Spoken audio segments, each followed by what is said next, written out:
E diante do aumento do desmatamento, o governo da Alemanha decidiu suspender o financiamento de projetos na Amazônia. O corte pode chegar a 35 milhões de euros, cerca de 155 milhões de reais.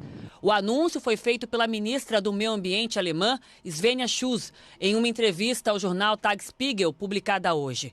Segundo ela, a política do governo Bolsonaro deixa dúvidas sobre engajamento no combate ao desmatamento. De 2008 até agora, o Ministério do Meio Ambiente alemão repassou mais de 400 milhões de reais para projetos de proteção florestal no Brasil. Essa não é a primeira vez que a política ambiental do governo Bolsonaro sofre retaliações internacionais.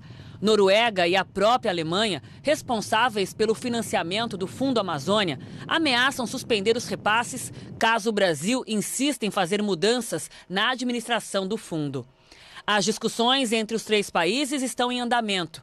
Além disso, dirigentes de países europeus vêm fazendo pressão para que o Brasil não saia do Acordo de Paris, um tratado internacional de preservação do clima.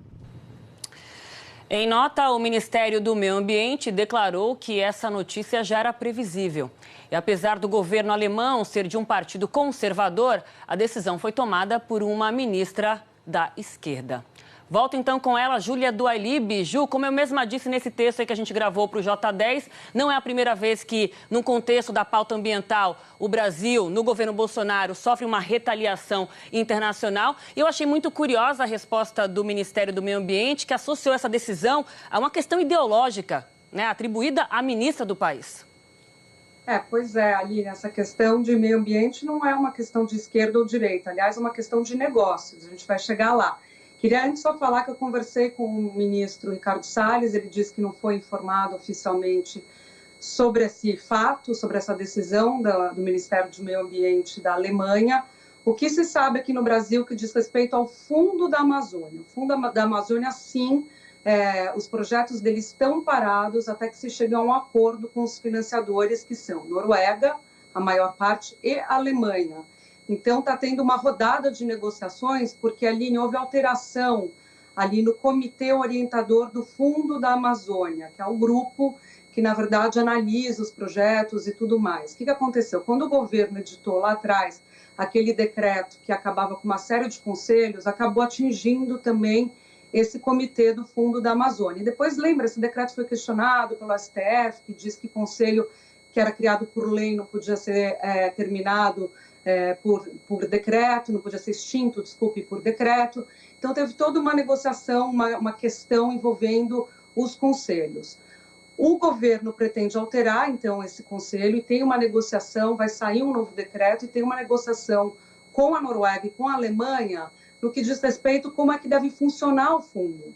Então, o governo, de certa maneira, diz que há a possibilidade até de a Noruega e a Alemanha não quererem mais colocar recursos, caso não concordem com as novas regras que o Brasil pretende colocar, tá? Então, eles estão trabalhando com essa possibilidade. Agora, a decisão da Alemanha, ela é, na verdade, uma consequência da imagem que o Brasil está criando lá fora em relação a esse tema, no meio ambiente. A imagem que é levada por diversos órgãos de comunicação com diferentes linhas editoriais. Então, a gente viu reportagens do New York Times, Economist, Guardian, falando sobre essa questão do meio ambiente no Brasil, das medidas que foram tomadas pelo Ministério do Meio Ambiente e, principalmente, Aline, o que chama a atenção lá fora é a questão do desmatamento, o aumento do desmatamento. E aí é uma polêmica que a gente está enfrentando nos últimos dias, culminou na saída do diretor do INPE, o Ricardo Galvão. Por quê? A gente usa os dados do DETER, tem lá o DETER, que é um sistema do INPE que mostra, que é um sistema de alerta, que mostra um crescimento do mês de julho, por exemplo, comparado com julho de 2018, um crescimento de mais de 200%. O que o governo diz? Não pode usar o DETER para comparar mês com mês, porque o DETER é esse sistema de alerta, na verdade, e ele não dá para você comparar, porque ele mostra a imagem, às vezes tem nuvem em cima da imagem, então você tem que comparar num período de tempo maior.